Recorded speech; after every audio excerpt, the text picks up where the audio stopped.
You're listening to the Tax Bits podcast, where we provide bite-sized tax updates and news that impact you and your loved ones. As always, you can find show notes and resources for each episode at cartaxlaw.com. Now, here's your host, Jason Carr.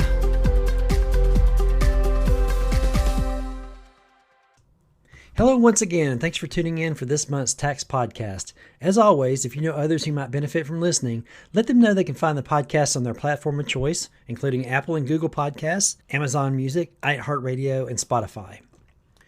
So in 1789, Ben Franklin said that nothing is certain in life except death and taxes. And while that notion has been repeated a few zillion times since, it still holds true today. And while I can't really do anything about the first part, I can help with the tax part if you found yourself in the crosshairs of the IRS. So I often see people posting or hear them talking about the nice big refunds they receive from the federal government on their taxes. What they don't realize is that a huge refund isn't something to brag about. Your goal should be to use your money during the year, rather than giving Uncle Sam an interest-free loan of your hard-earned cash all year and then getting it back after April 15th. But let's save that for another episode. Today, let's talk about the exact opposite. What do you do when you owe a chunk of change on your tax return and can't afford to pay it back all at once? First, know that it's not uncommon, and there's some ready-made solutions to help you if you're unable to pay the full tax bill by the due date. It happens all the time, millions of taxpayers each year, so you're not alone if you're in this situation. The one option I want to talk about today, though, is what's called an IRS Installment Agreement. It's a way to divide a large tax bill into manageable chunks that you pay on a regular basis, just like a mortgage or a car payment. These smaller monthly payments will hopefully make it easier for you to pay off your tax debt over time. So there are eligibility requirements for these arrangements, and your specific tax situation will determine which payment option is going to be available to you. The options include full payment, of course, but a short-term payment plan's one option. That's if you're paying it in 120 days or less. Or you can set up with a long-term payment plan, the installment agreement, where you're paying it over more than 120 days. Typically, you're paying it out over a 72-month period. So based on what you owe and the amount of time you need to pay off your debt, that's what's going to determine which payment plan might work best for you. So here's how a basic IRS payment arrangement works. In most cases, if you're an individual income tax liability, and by individual, I mean there's no business, you're not filing an 1120 or something. We're talking about a 1040 here. But anyways, if your tax debt is less than $50,000 and you can pay it off in a 72-month payment period or less, you'll be eligible for a payment plan known as a streamlined installment agreement. Now note that you must also be current on all your filing and payment requirements with the IRS and not be in any bankruptcy proceedings. So it's critical that you pay, you file your federal income tax return on time, pay as much as you can of what you owe at that time. Because if you don't, you'll certainly give yourself more penalties and create additional problems with the IRS. But anyway, when filing your income taxes, you can file your return and submit it with a Form 9465 at that time. So if you're filing, even if you're e-filing, you can submit a 9465 form to set up an installment agreement or to request an installment agreement. The other option is that you can file and then request an installment agreement after the fact. Okay, and so after you've reviewed these application options, you'll need to determine if you want a short-term or long-term plan like we talked about. So let's briefly cover some of the details of these two plans. First, with a short-term payment agreement. As I said earlier, if you're able to pay what you owe in 120 days or less, you can ask the IRS for a short-term payment agreement. It doesn't cost anything to set up this payment plan, but you'll still be responsible for paying penalties and interest that continue to accrue until your balance is paid in full. Just as an aside, you're always going to be responsible for paying the penalties and interest. There's simply no way to avoid that unless you qualify for some kind of penalty abatement, something I'll cover in another episode. Now, as far as the long-term payment agreement, if you think you're going to need more than 120 days to pay it back, you can apply for the long-term payment agreement. And these come in two flavors. One is payments through automatic withdrawals, and the other is payments through a non-direct debit method of payment. That's where you mail it in every month. There are going to be some setup fees for these two payment plans.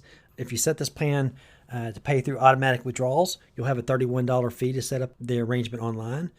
Otherwise, it's going to be a $107 charge to set it up by phone, mail, or in person. And as I've already mentioned, remember that you're responsible for the interest and penalties that accrue until your balance is paid in full. If you're going to pay your installments with another form of payment like a debit or credit card, check, or money order, the setup fee is $149 for an online application or $225 for phone, mail, or in-person setup. You should also understand that there are going to be some positives and negatives of setting up an installment agreement. Chief among the advantages is that it's extremely convenient. You can set up a plan fairly quickly. Also, a payment arrangement can help you with a budget because you'll have a predetermined amount that you'll owe the IRS each month, and that will tell you how much money to set aside for the payment. Another benefit is the IRS's online portal lets you access your account so you can monitor your payment history and track your progress. In comparison to these advantages, there are, of course, a couple of disadvantages that I'd be remiss if I didn't explain to you.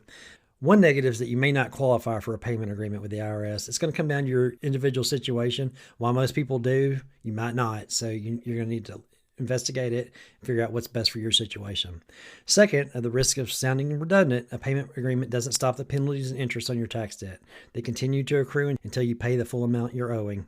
And it's not even unheard of. I mean, if you owe a large tax balance, because of the penalties and interest, it's not unheard of for the tax balance to actually increase as you're trying to pay it off. That's again because you're still racking up, those penalties and interest. Just like credit card debt, until you pay it off, the charges continue to accrue. So you need to understand that you will wind up paying quite a bit more than you originally owe when you go with the installment agreement. Another major drawback is that you can't fall behind on your payments to the IRS. If you default on your agreement, they may end the arrangement. And if you miss a payment, they're going to reach out to you. They're going to give you 30 days to fix the issue, which means getting current with what you owe and then, getting back on track. But if you're unable to address the issue that's causing you to default on the installment agreement, you need to contact the IRS because, again, you only have 30 days from the date of the notice that they're going to mail you to fix it. If you don't do anything, they'll simply terminate your installment agreement, and the IRS will likely file a lien against your property and or seek wage garnishment. In other words, they're going to levy you. So as you can tell, once you dive into an IRS payment agreement, it's important to commit to it and see it through to completion. Make sure you understand what you're agreeing to, and over time, your tax debt will eventually be paid off. And if you don't want to deal with any of this, give my office a call. I'm happy to help. As our old friend Ben Franklin once said as well, early to bed and early to rise makes a man healthy, wealthy, and wise. So get a good night's sleep and let me help you with that IRS installment agreement if you need it. So that's all I have for this episode. As always, thanks for tuning in, and I'll see you next time. Take care, everyone.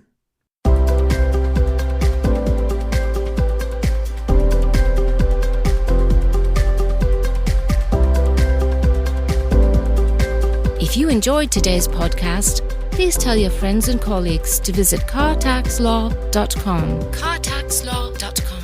Thanks for listening, and be sure to tune in next time for another edition of the Tax Bits podcast.